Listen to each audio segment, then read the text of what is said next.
देश की सत्ताधारी पार्टी बीजेपी ने 2024 का सेमीफाइनल कहे जा रहे 5 राज्यों में होने वाले विधानसभा चुनावों को लेकर बड़ा फैसला किया है। अब बीजेपी के मंच पर सिर्फ 3 तरह के नारे ही लगाए जा सकेंगे। पार्टी ने फैसला गुटबाजी को और अंतर कला से बचने के लिए किया है। भारत माता की, भारत माता की।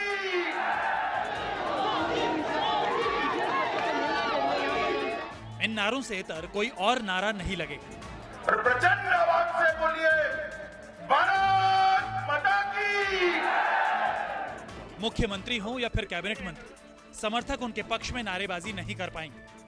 नेताजी नारेबाजी कराकर खुद को लोकप्रिय साबित नहीं कर पाएंगे।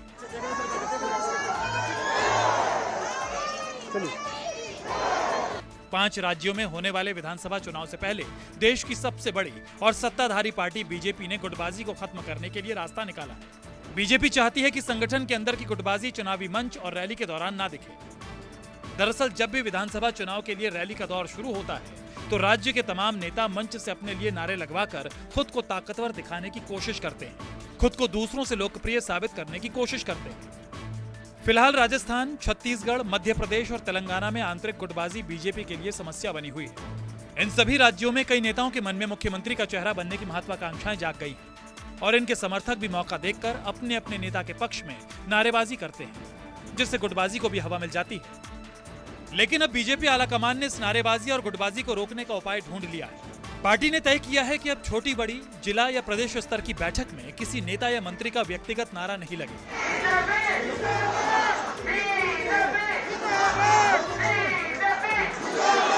बीजेपी सूत्रों के मुताबिक पार्टी की सभी राजनीतिक सभाओं में सिर्फ भारत माता की जय, भारतीय जनता पार्टी और मोदी मोदी के नारे लगेंगे।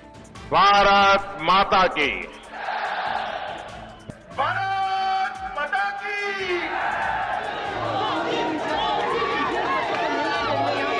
पीएम मोदी को छोड़कर किसी और नेता या मंत्री के पक्ष में नारे नहीं लगेंगे। बीजेपी को लगता है कि इससे राज्यों में गुटबाजी खत्म होगी तो साथ ही पार्टी में सामूहिकता और एकजुटता का संदेश पहुंचेगा, जिससे चुनाव में बीजेपी को फायदा होगा। हालांकि पार्टी के नेता इस मुद्दे पर खुलकर बोलने की बजाय देश के विकास में पीएम मोदी की उपलब्धियों को जनता के बीच ले जाने की बात कह रहे हैं। भारत माता की। आप देखें तो एक तरफ 24 से ज़्यादा परिवार वाली पार्टियां हैं जिनका एजेंडा है कि मोदी को हटाएंगे, और एक तरफ 140 करोड़ जनता है जो कह रही है कि मोदी की इस बार हैट्रिक बनाएंगे। तो मोदी हटाओ और मोदी की हैट्रिक बनाओ, इसके बीच में जो है वो इस समय जो है वो विचारों के बीच में जो है वो चुनाव हो रहा है।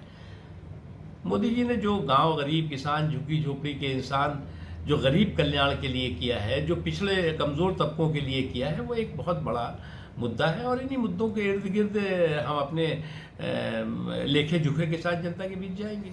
पार्टी के अंदर की गुटबाजी लगभग हर राज्य में है। मध्य प्रदेश में भी अक्सर शिवराज विरोधी खेमा सक्रिय हो जाता है।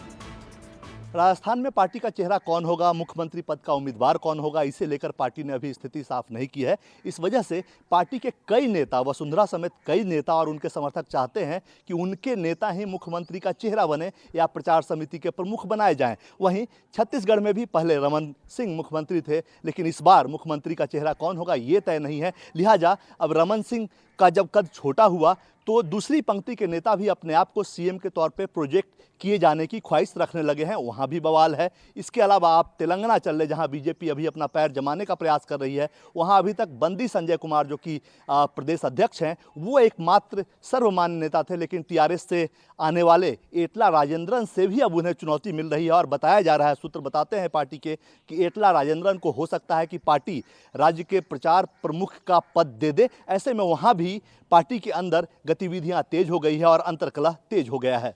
तेलंगाना में भी गुटबाजी इस वक्त चरम पर है, जबकि बीजेपी वहां अभी अपना पैर ही पसार रही है। लिहाजा बीजेपी गुटबाजी को चुनाव से पहले खत्म करना चाहती है। भारतीय जनता पार्टी इसको बहुत ही गंभीरता से लिया है और एक उन्होंने सीमा बांध दी है, नारों की सीमा बांध दी है, जिसमें देश सर्वोपरि तो भारत माता की जय, पार्टी सेकेंडरी तो भारतीय जनता पार्टी की, और व्यक्ति लास्ट में तो चूंकि प्रधानमंत्री नरेंद्र मोदी देश को रिप्रेजेंट कर रहे हैं, भारतीय जनता पार्टी को रिप्रेजेंट कर रहे हैं, सरकार को रिप्रेजेंट कर रहे हैं अंतर्राष्ट्रीय और राष्ट्रीय स्तर पर, तो उनकी सीमा एक बांध दी गई है। तो नारे अब पर्टिकुलर व्यक्ति के लिए, किसी प्रदेश अध्यक्ष के लिए या पूर्व मुख्यमंत्री के लिए या मौजूदा मुख्यमंत्री के लिए इससे बचने की नसीहत दी है। मुझे लगता है कि ये एक अनुशासित पार्टी होने के नाते एक उचित कदम भी है। राजस्थान बीजेपी में गुटबाजी का आलम तो ये है कि कुछ समय पहले जब पीएम मोदी रैली के मंच पर पहुंचे, तब कई बड़े नेताओं के समर्थक उनके पक्ष में नारेबाजी में मशगूल थे। भारत माता की। 5 चुनावी राज्यों में से सिर्फ एक राज्य मिजोरम में पार्टी के अंदर अंतर्कलह नहीं है। वहीं मध्य प्रदेश, छत्तीसगढ़, राजस्थान, तेलंगाना में पार्टी के अंदर अंतर्कलह है। आगे मुख्यमंत्री का चेहरा कौन होगा, इसको लेकर अभी स्थिति साफ नहीं है। ऐसे में मंच पे जब बड़े नेता रैली के दौरान पहुंचते हैं तो तमाम राज्य के नेताओं के कार्यकर्ता अपने अपने नेता के पक्ष में नारेबाजी करने लगते हैं। इससे असहज स्थिति उत्पन्न होती है। लिहाजा बीजेपी ने अब सिर्फ 3 नारों को फाइनल किया है और कहा कि मंच से यही 3 नारे अब लगाए जाएंगे रैली के दौरान या छोटे मोटे जो भी कार्यक्रम हो उसके दौरान, ताकि कम से कम मंच से पार्टी एकजुट दिखे। कैमरामैन अमित के साथ कुमार गौरव, न्यूज़ 24 दिल्ली।